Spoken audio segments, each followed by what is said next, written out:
Everything about Washington, D.C. is dramatic. The grand buildings in Greek and Roman architecture, the monuments dedicated to so many causes, the abundance of museum artifacts, the political rallies, the media, a city teeming with spies and intrigues. Even the approach is dramatic. One sees the Lincoln Memorial, the Washington Memorial, the Capitol Building, and lands almost on the Potomac River. I live on the other side of the continent, in San Francisco. A direct flight takes me 5 hours, and I pass through 3 time zones. I wish I could come here more often. What attracts me most to the national capital is its beauty. When the United States became a sovereign nation in 1776, with 13 states hugging the Atlantic coast, the leaders decided to build a capital somewhere in the center. So they chose a site by the Potomac River, like Rome by the Tiber. It was named after the general of the American Revolution, who also became the first president. Washington, D.C. is so beautiful, even the balance of empty space covered by grass to white columned buildings is a delight for the eyes. And the many trees are an attraction in themselves. The last time I visited Washington, D.C. was to see the fall colors in October 2013, this time for the cherry blossoms. The other reason for visiting are the museums. All along the National Mall are Smithsonian museums. Their headquarters is in this charming building called the Castle, for obvious reasons. James Smithson was a British scientist who left his huge fortune to the new nation. At first, geological and botanical specimens were archived here. Then, these were enlarged into full-fledged museums. The museums are so vast and carry such a large and rare collection, they are a microcosm in themselves. People from all over the world flock to them, and the museums are free too. I walked past the Washington Memorial, which is an architectural wonder, as it is the tallest obelisk of the world. What this means is that there's no mortar holding the marble blocks together. Their weight keeps them in place. The same feat is used to construct the Stonehenge and Angkor Wat. One can take an elevator to the top, which I didn't do yet. I reached the World War II Memorial. A fountain is flanked by a monument dedicated to the Atlantic War Theatre on one side and the Pacific on the other. Pillars bearing the names of states that fought in each theatre form a semicircle. Two eagles hold the wreath of peace. Famous speeches are engraved in stones, along with bas relief panels of war scenes. I walk along a shallow pool called the Reflecting Pool, up to the Lincoln Memorial. On one side of the Lincoln Memorial is the Korean War Memorial, dedicated to the 3-year war that started in 1950. On the other side is the Vietnam War Memorial. Here is a wall with names of all those who fought in that decade-long war that ended in 1973. I noticed flower wreaths left by family members. On the other bank of the Potomac River is the Jefferson Memorial. Thomas Jefferson was one of the founding fathers of the United States and the third president. In Abraham Lincoln's first term as president, he freed the slaves. Civil War broke out in 1861 and America was split in half. The northern states supported Lincoln. The southern states that had cotton plantations and needed slaves, wanted to break away. The Civil War was still going on when Lincoln was re-elected. His speech on this day is engraved on one wall. The other wall has the Gettysburg Address, a speech he gave after a bloody battle. At this second appearing to take the oath of the presidential office, there is less occasion for an extended address than there was at the first. Then a statement somewhat with malice toward none, with charity for all, with firmness in the right as God gives us to see the right. Let us strive on to finish the work we are in, to bind up the nation's wounds, to care for him who shall have borne the battle and for his widow and his orphan, to do all which may achieve and cherish a just and lasting peace among ourselves and with all nations.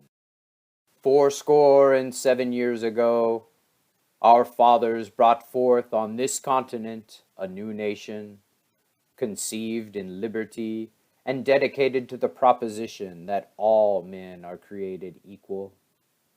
Now we are engaged in a great civil war, testing whether that nation or any nation so conceived and so dedicated can long endure. We are met on a great battlefield of that war.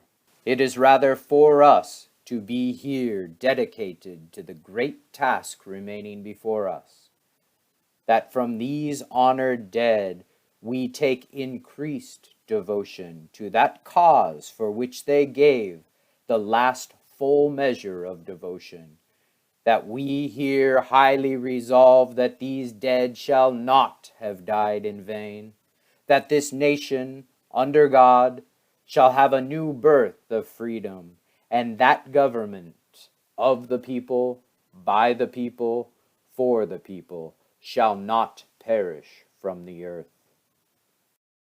The war ended with the surrender of the South. The United States remained one nation, and slavery was abolished. But its chief architect had to pay a dear price. He was shot in the Ford Theater, taken to the house across the street, where he died hours later. A bookshop next door has made a monument of books on Abraham Lincoln. Slavery was abolished, but segregation was not.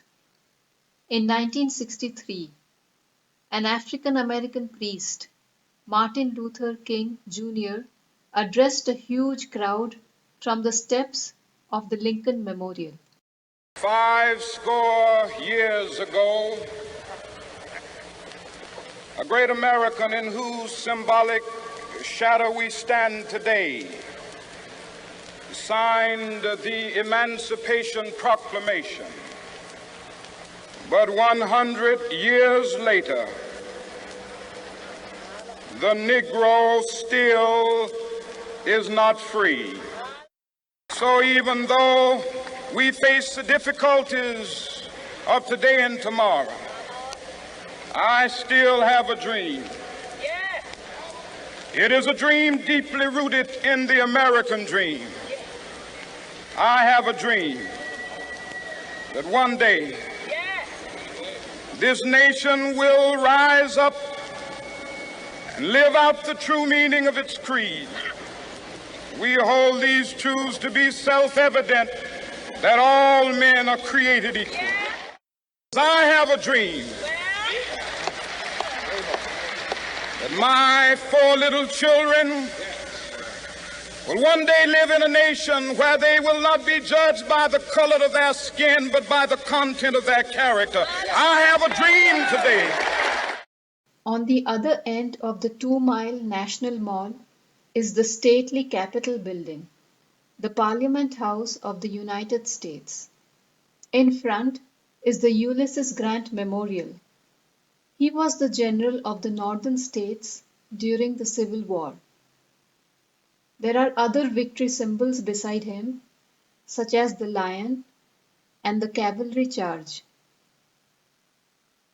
A few feet away is the Peace Circle, another monument dedicated to the Civil War.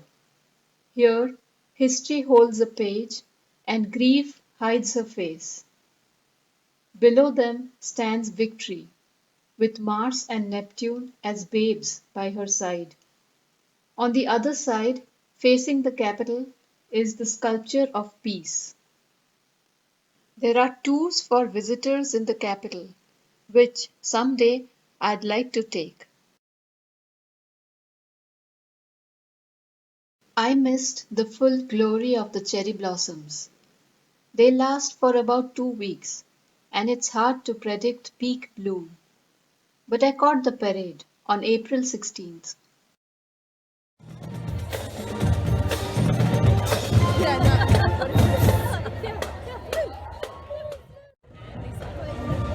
I forget her name. Yeah, she is. How old are you?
The Natural History Museum had such treasures under one roof.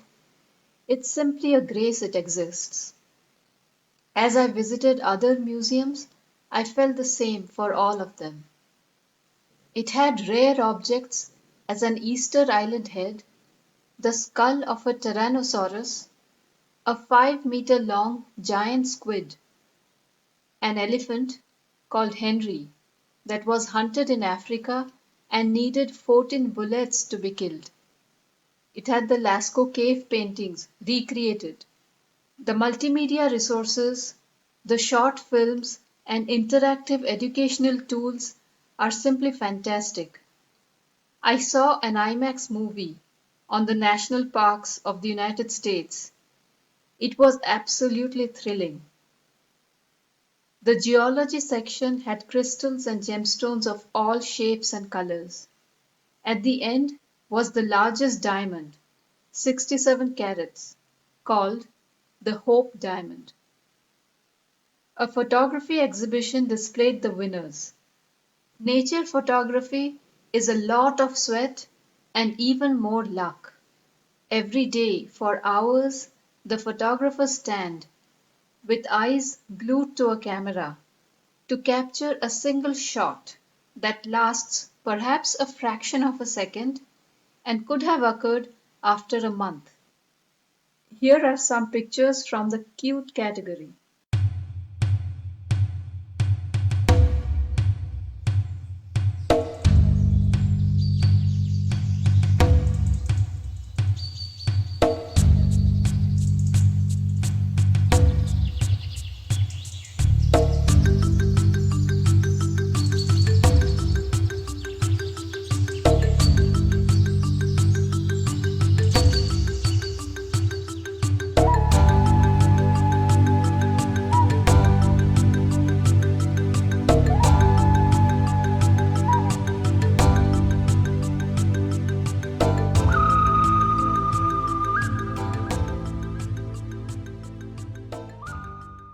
5 hours later, I have to pull myself away. I visit the Air and Space Museum and watch another fantastic IMAX movie of the Earth taken from a space lab. World War II planes, aircraft carriers, Einstein's time machine, the Wright brothers' experiments, and a lot more are in here. You can spend days in these museums and still keep learning something new. In the middle of the National Mall is the first car owned by a president. The year was 1909 and the president was William Taft. It is well polished and more an artwork than a machine. The American Indian Museum was completed 2 years back. Its wall is built to look as though it is carved by wind and rain. Giant prisms splash rainbow colors inside the structure. One enters an ancient world of the Native Americans who lived on this continent for 10,000 years. They communed with the spirit of animals and mountains and rivers. They had their own religions and mythologies, art, language, songs, and rituals. There is a 30-minute multimedia immersion that draws you into this old world. But very soon you learn how it clashed with the new world. Here is a belt made of shells. It is actually a treaty document called Wampum Belt. The sacrifice of hundreds of others. Now, more than 100 years later, those treaties still stand. And so do the native peoples, holding both sides to the promises they made. We're bound by those treaties. Your nation is bound by those treaties. And we have to go back to that very basic foundation of shaking hands and facing the future together.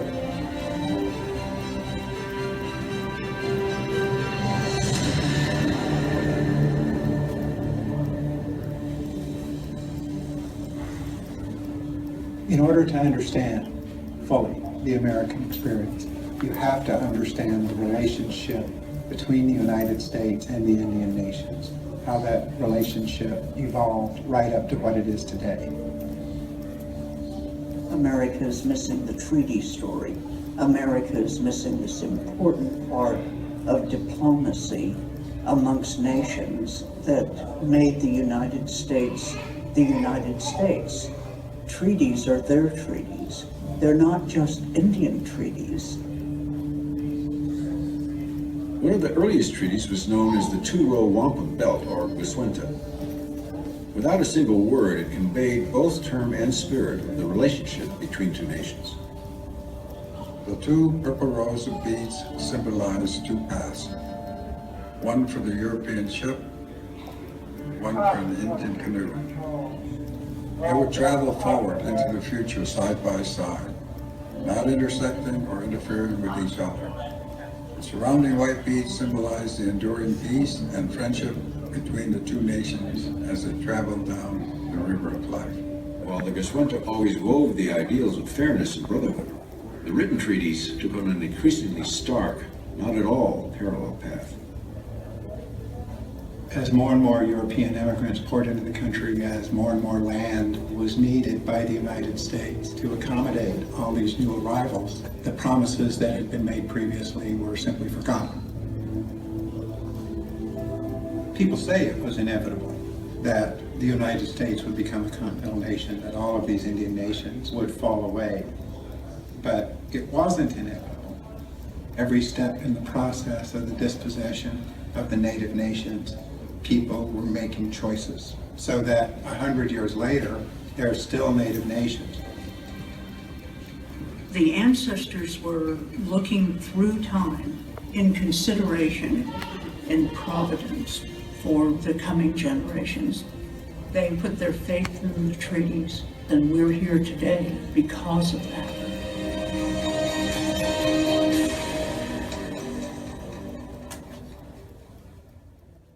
In 1871, the U.S. government started a policy of forced assimilation of the native peoples, which they called civilization.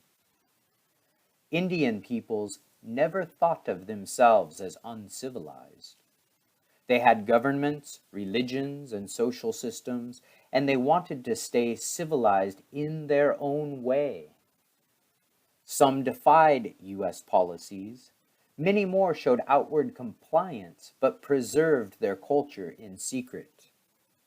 Others sought to blend in, but felt inauthentic.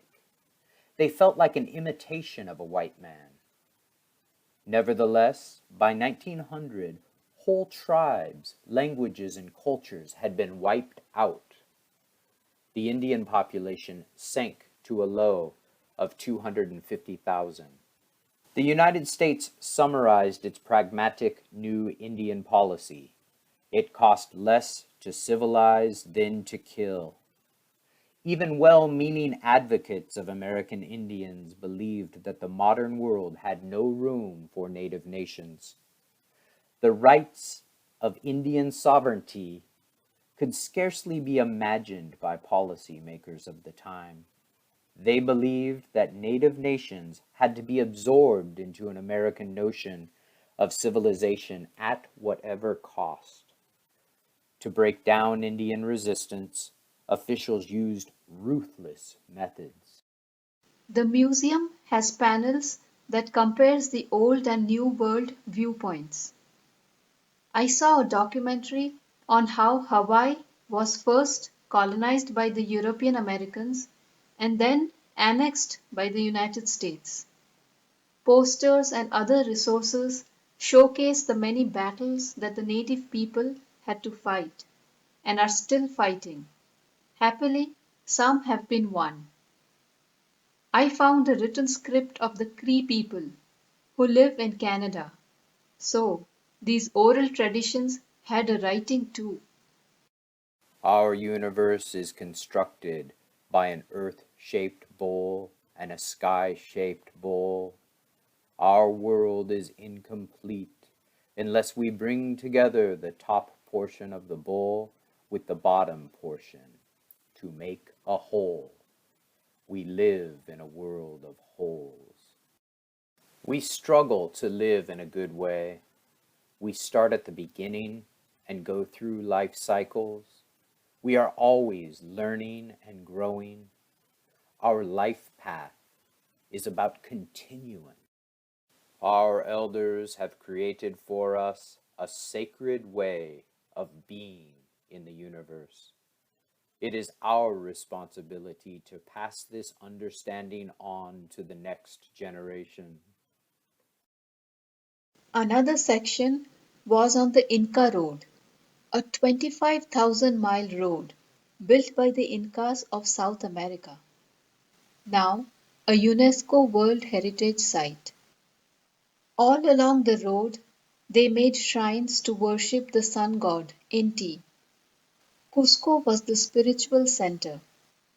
It is a city on the Andes mountain range, the starting point for Machu Picchu hikes. The Inca made hanging bridges out of grass, so strong that llamas and people could use them for centuries. They had an ingenious method to pass on numerical messages.